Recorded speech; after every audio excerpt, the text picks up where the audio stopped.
जो है उनसे मेरा कोई सवाल नहीं है। ये बिल लेके आए सरकार से मेरा सवाल है कि इस बिल की जरूरत क्या पड़ गई थी। आखिर ऐसी कौन सी आपको प्रोटेस्ट कर दिए थे।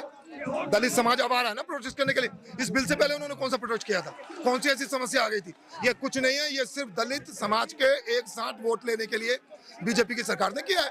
हम हिंदुओं को बांटने के लिए किया है। और अगर आपने किया है तो फिर आप ये सबका साथ सबका विकास क्यों कहते रहते थे, इसका क्या मतलब है। सबका साथ बोलते थे ना, तो इससे सबका साथ होगा। आपने तो हिंदुओं को बांट दिया। दलित समाज के लोग कह रहे हैं कि उनको भाई अधिकार मिलेंगे जो उनको सालों से दबाया जाता रहा है, उनके साथ जो गलत हुआ है। अभी चंद्रशेखर रावण की रैली में भी तमाम लोग यहाँ पे उतरे हुए थे, कह रहे थे कि उनको सदियों से दबाया जा रहा है, आज भी गांव देहात ग्रामीण क्षेत्रों में दबाया जा रहा है, उनके अधिकार है ये। आपको कुछ बुरा मत मानना, आपको जानकारी कुछ है। दलित समाज ये कह रहा वो कह रहा, मैं आपसे करूंगा आप क्या कह रही हो। मुझे ये बताओ कि कोई राजा का शासन चल रहा है क्या। अब ये जो पहले जो हुआ अब 80 साल से कॉन्स्टिट्यूशन से देश चलता है ना। पानी नहीं पीने दिया, फलाना बात की बात करूंगा।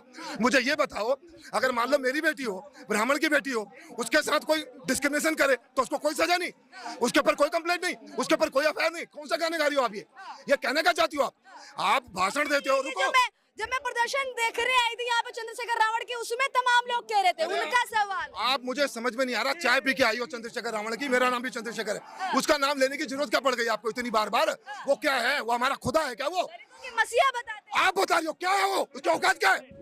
दलितों के मसीहा बताते हैं वो अपने आप। एक मिनट धीरे बोलूंगा, बीच में बताइए आप, ये कोई तरीका नहीं आपका। आप advocate remember, just a minute, रुकिए मैं नहीं चाहिए, रुकिए मेरी बात सुनिए, रुकिए, मेरा काम है ये। सबका साथ सबका विकास चिल्लाते रहते हो, स्टेज पे जाके बोलते मैं महामानव हूँ, बटोगे तो कटोगे। तो ये क्या कर रहे हो आप, बांट नहीं रहे हो हिंदुओं को।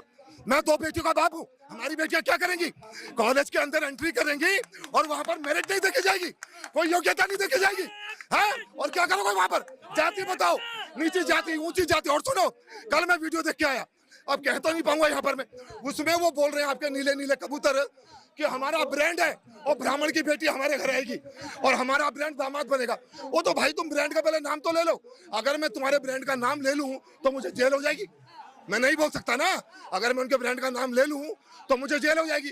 तो तुम बिल्कुल मानसिक तौर पे अपंग हो चुके हो। अबे भैया, विश्वामित्र ब्राह्मण नहीं थे, कौन थे, क्षत्रिय थे, राजा थे, लेकिन ब्रह्म ऋषि बन गए वो अपनी तपस्या से। लेकिन किसी को नहीं पता विश्वामित्र का बेटा कौन था, वो शूद्र बन गया। और हमारे को तुम बता रहे हो।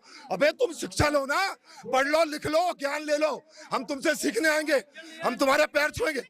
चाहे वो जेएनयू के देखे या चंद्रशेखर रावण की रैली में देखे, मनुवाद हो बर्बाद, ब्राह्मणवाद हो बर्बाद, इस तरीके के नारे लगते हैं। ये कह रहे एक विचार का हम विरोध करते हैं। अब यहाँ पे उन्हीं विचारों का समर्थन मोदी जी ये लिख के दे देंगे। मैं चाहता हूं मोदी जी ये लिख के दे दें कि जब मेरा इलाज हो या मुझे कभी कोई समस्या आ जाए तो ये जो -40 डिग्री का जो ये ऑर्थोपेडिक्स डॉक्टर बन रहे हैं ना, ये मेरा इलाज करेंगे। लिखो मोदी जी। मुलायम सिंह लिख के देते थे कि ब्राह्मण मेरा इलाज करेगा। मायावती पहले लिख के देती थी ब्राह्मण मेरा इलाज करेगा। इलाज करने के लिए तुम्हें जनरल कैटेगरी चाहिए और जनरल कैटेगरी के संग सौतेला व्यवहार। हमने तुम्हारा बिगाड़ा क्या है, पानी नहीं पीने देते थे हैं। तो हमारा चाणक्य ने जो मगध का सम्राट बना दिया चंद्रगुप्त मौर्य को, वो कौन सा ब्राह्मण था भाई, कौन सा ब्राह्मण था वो। सुनो, ये कहते हैं तिलक तराजू और तलवार, इनको मारो जूते 4। और सुनो, अब बदलो उस नीति को, अब तिलक तराजू और तलवार यही करेंगे बेड़ा पार।